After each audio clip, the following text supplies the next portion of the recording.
The human spirit is a complex tapestry, woven with threads of joy, sorrow, triumph, and despair. But what happens when that tapestry is shredded, when every thread of hope seems to unravel?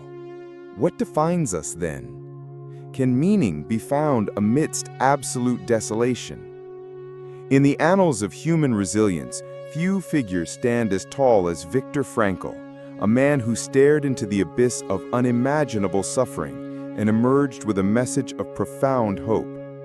His life, particularly his harrowing experiences in the Nazi concentration camps, didn't break him. It forged in him a philosophy that would echo through generations: logotherapy, the pursuit of meaning. To truly grasp the power of Frankl's insights, we must first journey back to a world on the precipice, to the vibrant intellectual hub of Vienna in the early 20th century. Born in 1905, Viktor Emil Frankl was a brilliant, inquisitive mind from a young age. Even as a teenager, his thoughts gravitated toward the existential, questioning the very essence of human existence and purpose. He corresponded with Sigmund Freud himself at the tender age of 16, a testament to his burgeoning intellect and his nascent challenge to the prevailing psychoanalytic doctrines of the day. Frankl believed that while Freud focused on the will to pleasure and Alfred Adler on the will to power, there was a deeper, more fundamental drive within every human being, the will to meaning. This intellectual curiosity wasn't confined to academic halls. Frankl's early career as a psychiatrist saw him grappling with the profound despair of his patients, many of whom suffered from what he termed existential vacuum, a pervasive sense of meaninglessness that he argued was at the root of many neuroses. He saw a growing void in modern society, a chasm that traditional psychology often failed to address. His work in Vienna before the war was dedicated to helping those struggling with severe depression and suicidal ideation, particularly young women. He established youth counseling centers, pioneering a preventative approach to mental health, striving to inoculate individuals against the very despair he saw creeping into the fabric of society. But even as Frankl meticulously built his theories and dedicated his life to healing, the shadow of Nazism loomed large. His Jewish heritage placed him and his family in mortal peril. In 1942, the life he knew, the intellectual world he cherished, and the future he envisioned were all brutally ripped away. He, along with his wife, parents, and brother, were deported to Theresienstadt Ghetto, the first stop on a descent into a hell on earth. This was not just a relocation. It was a systematic dismantling of identity, dignity, and humanity. The transition was abrupt, jarring, and designed to strip away everything familiar. Frankl entered the camps not just as a prisoner, but as an observer, meticulously noting the psychological phenomena unfolding around him, even as his own world crumbled. He recognized, even then, that while freedom could be taken, the ultimate freedom, the freedom to choose one's attitude in any given set of circumstances, remained. The journey through the concentration camps was a descent into an unparalleled human experiment in dehumanization. From Theresienstadt, Frankl was eventually transported to Auschwitz, the very name synonymous with industrialized death, and later to Kaufering and Turkheim, satellite camps of Dachau. Imagine for a moment the sheer physical and psychological shock, the brutal separation from loved ones, the confiscation of all possessions, the head shaving, the tattooing of numbers, the rags replacing clothes, and the constant gnawing hunger. This wasn't just deprivation, it was a systematic attempt to strip away every vestige of individuality, to reduce human beings to mere numbers, disposable cogs in a machinery of terror. Yet, even in this inferno, Frankl observed something remarkable. While many succumbed to apathy, despair, or brutalized self-interest, others, against all logic, found ways to preserve their inner lives. He saw prisoners sharing their meager rations, offering words of comfort, even reciting poetry or finding beauty in a sunset visible through barbed wire. These small acts of defiance, these flickers of humanity, became the bedrock of his most profound revelation. Everything can be taken from a man but one thing, the last of the human freedoms, to choose one's attitude in any given set of circumstances, to choose one's own way. This wasn't a naive optimism. Frankl understood the immense suffering. He lost his pregnant wife, his parents, and his brother in the camps. But his theory wasn't about denying pain, it was about transcending it.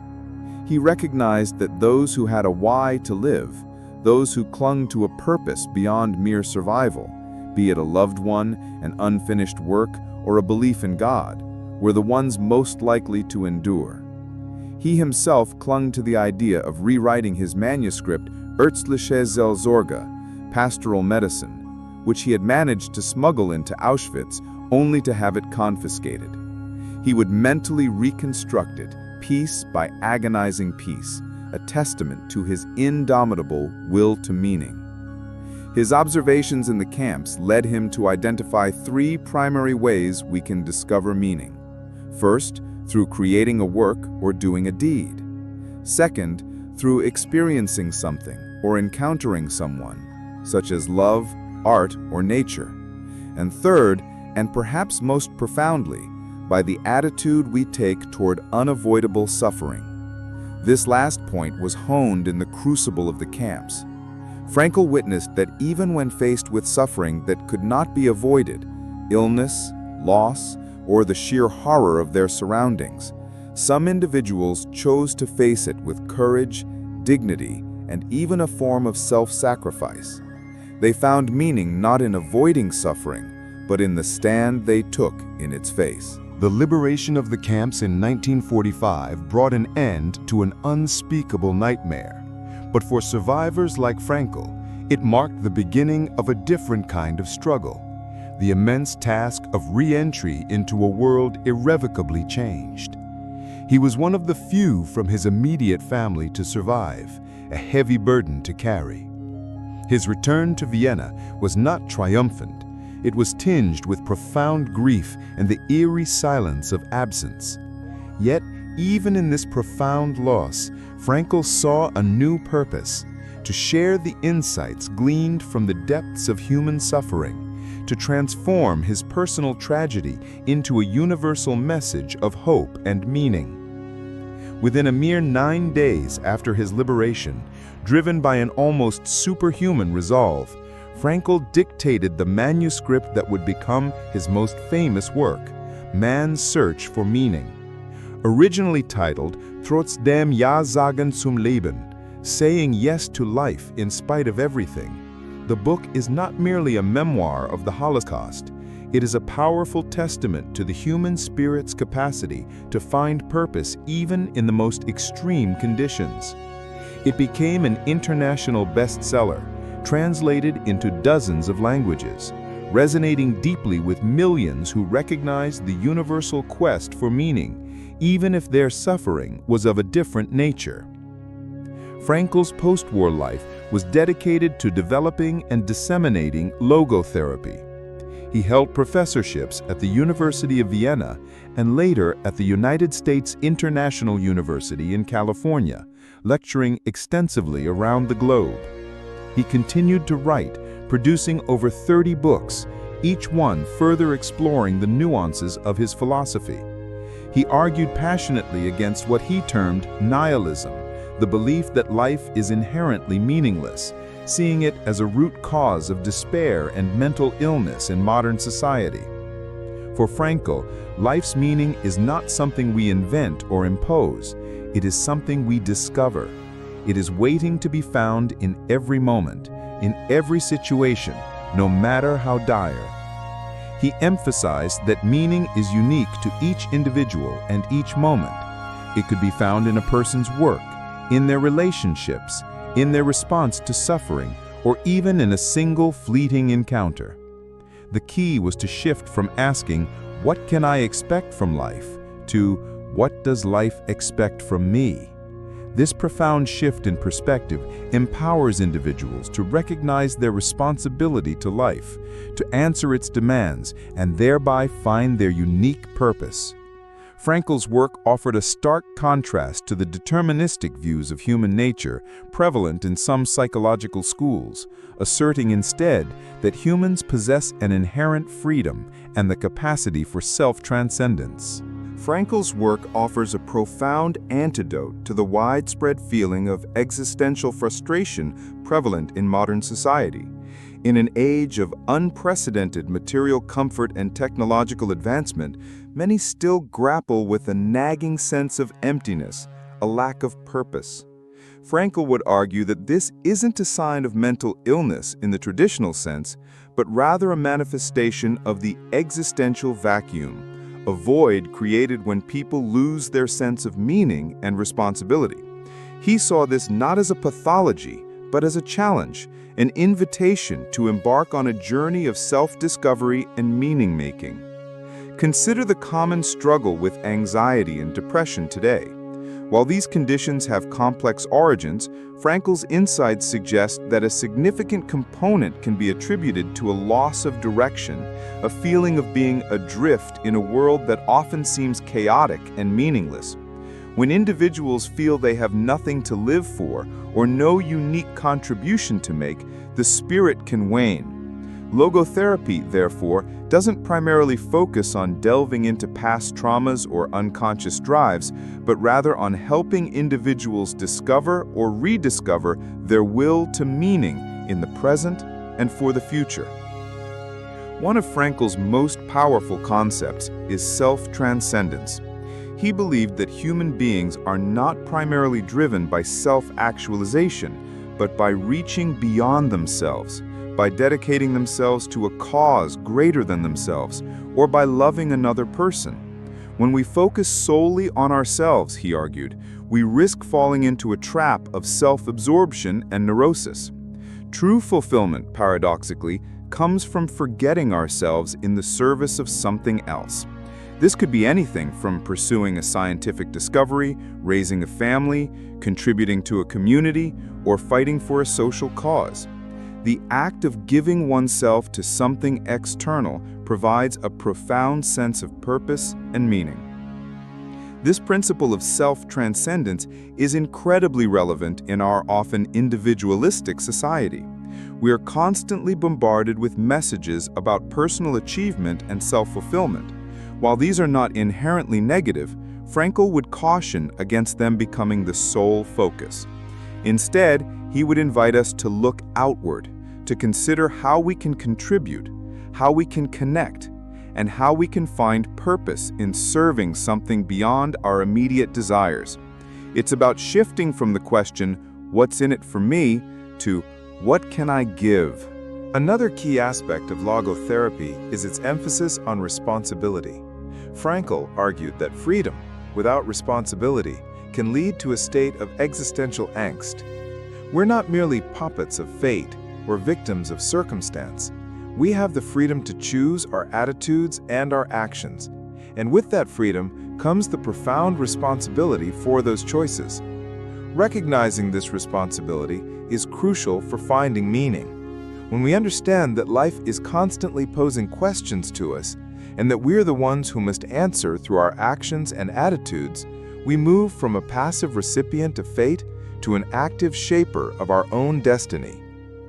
This sense of responsibility extends to all aspects of life, from our work and our relationships to our response to suffering. When faced with unavoidable hardship, for example, Frankl didn't advocate for passive acceptance. Instead, he emphasized the responsibility we have to bear that suffering with dignity and to find whatever meaning is still possible within it. This might involve finding a way to help others, to learn from the experience, or simply to maintain one's inner integrity in the face of adversity. It's about recognizing that even in the darkest of times, we retain the freedom to choose how we respond, and that our response can be a source of profound meaning. Furthermore, Logotherapy highlights the importance of the will to meaning as a primary motivational force in human beings. Unlike the Freudian emphasis on pleasure or Adler's focus on power, Frankl believed that our fundamental drive is to find meaning and purpose in our lives. When this will is frustrated, it can lead to a range of psychological problems. However, when this will is activated and directed towards meaningful goals, it can become a powerful source of resilience, motivation, and well-being. It's important to note that the meaning Frankl speaks of is not always grand or extraordinary. It can be found in the simple acts of daily life: a loving relationship, a job well done, an act of kindness, or the appreciation of beauty. What matters is that the individual perceives it as meaningful. Logotherapy is not about prescribing a universal meaning for life, but about helping each individual discover their own unique meaning in their specific circumstances. This requires introspection, a willingness to confront the existential questions, and a commitment to living life with intention and purpose. Viktor Frankl's legacy extends far beyond his groundbreaking book and the development of logotherapy. His life itself serves as a powerful testament to the resilience of the human spirit and the enduring power of meaning. He lived to the age of 92, continuing to write, lecture, and inspire people around the world. His message remained consistent. Even in the face of immense suffering, life has potential meaning, and it is our responsibility to discover and fulfill that meaning. His experiences in the concentration camps were not just a historical tragedy. They became a living laboratory for his theories. He didn't just theorize about the will to meaning, he lived it. He observed it in others who found reasons to keep going, and he cultivated it within himself to survive the unimaginable. The stories from man's search for meaning are not abstract concepts. They are vivid accounts of individuals who, despite being stripped of everything, clung to a memory of a loved one, an unfinished task, or a belief in a future beyond the barbed wire. These acts of inner freedom, this choice of attitude in the face of utter powerlessness, are what make Frankl's work so profoundly impactful. The relevance of Frankl's philosophy in the 21st century is undeniable. In a world grappling with increasing rates of anxiety, depression, and a sense of disconnection, logotherapy offers a powerful framework for finding purpose and meaning. It reminds us that our primary motivation is not pleasure or power, but the search for something significant beyond ourselves. It empowers us to take responsibility for our attitudes and actions, even when faced with challenges that seem insurmountable. Frankl's work is a call to action, an invitation to actively engage with life and to seek out the meaning that awaits us in every moment. It's a reminder that even suffering, when faced with courage and dignity, can be a source of profound growth and meaning. By understanding and applying the principles of logotherapy, we can cultivate greater resilience, find deeper purpose, and ultimately live more fulfilling lives, regardless of the circumstances we face. His life and his work continue to inspire countless individuals to find their own meaning and to say yes to life in spite of everything. Viktor Frankl's legacy extends far beyond his groundbreaking book and the development of logotherapy. His life itself serves as a powerful testament to the resilience of the human spirit and the enduring power of meaning. He lived to the age of 92, continuing to write, lecture, and inspire people around the world. His message remained consistent. Even in the face of immense suffering, life has potential meaning, and it is our responsibility to discover and fulfill that meaning. His experiences in the concentration camps were not just a historical tragedy. They became a living laboratory for his theories. He didn't just theorize about the will to meaning, he lived it. He observed it in others who who found reasons to keep going, and he cultivated it within himself to survive the unimaginable. The stories from man's search for meaning are not abstract concepts. They are vivid accounts of individuals who, despite being stripped of everything, clung to a memory of a loved one, an unfinished task, or a belief in a future beyond the barbed wire. These acts of inner freedom, this choice of attitude in the face of utter powerlessness, are what make Frankl's work so profoundly impactful. The relevance of Frankl's philosophy in the 21st century is undeniable. In a world grappling with increasing rates of anxiety, depression, and a sense of disconnection, logotherapy offers a powerful framework for finding purpose and meaning. It reminds us that our primary motivation is not pleasure or power, but the search for something significant beyond ourselves. It empowers us to take responsibility for our attitudes and actions, even when faced with challenges that seem insurmountable. Frankl's work is a call to action, an invitation to actively engage with life and to seek out the meaning that awaits us in every moment. It's a reminder that even suffering, when faced with courage and dignity, can be a source of profound growth and meaning.